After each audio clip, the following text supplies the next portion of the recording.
میخوام راز یک کلمه رستورانی رو بهتون بگم که هیچ وقت به کسی نمیگن. یه عدد کلمه بنفش رو 4 قسمت کنید.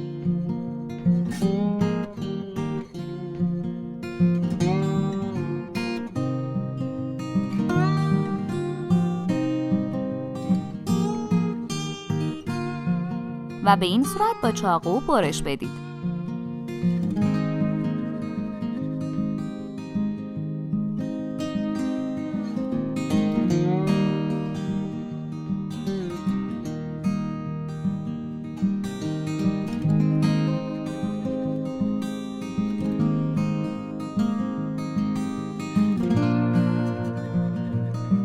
اگه خواستید میتونید از پوست کن هم استفاده کنید.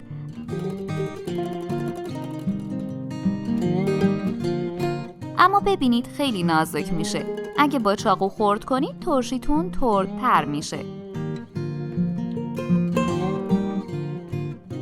کلم‌های خرد شده رو توی یه ظرف بزرگ منتقل کنید.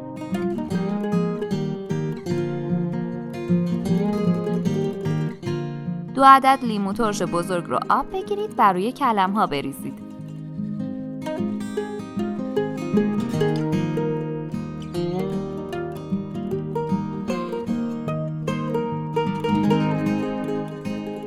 یه قاشق غذاخوری نمک و 1 لیوان سرکه سفید اضافه کنید.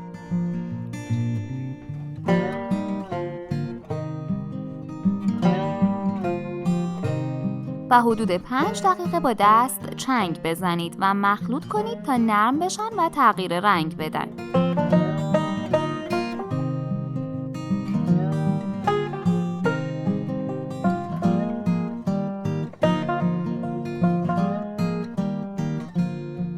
کلم‌ها رو داخل شیشه‌های خشک و تمیز منتقل کنید.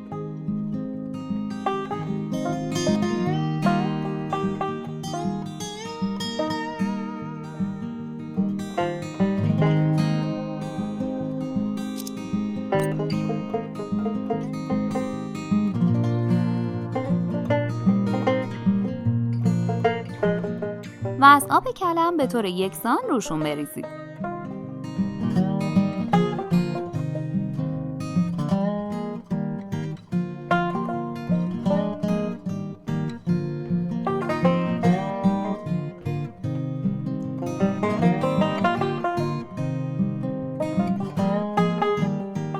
با دستمال شیشه ها رو خشک کنید و درشون رو محکم ببندید.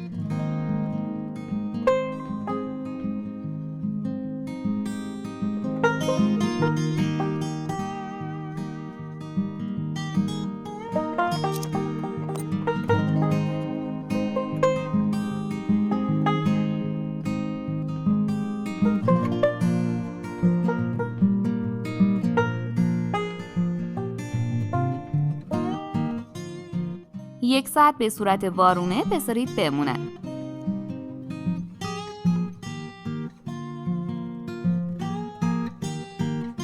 بعد 1 روز دیگه قابل استفاده است.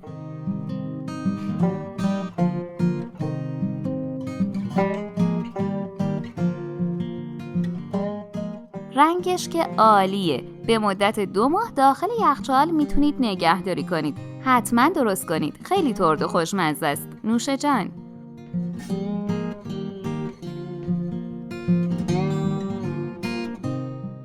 لطفاً برای حمایت از ما لایک و سابسکرایب رو فراموش نکنید.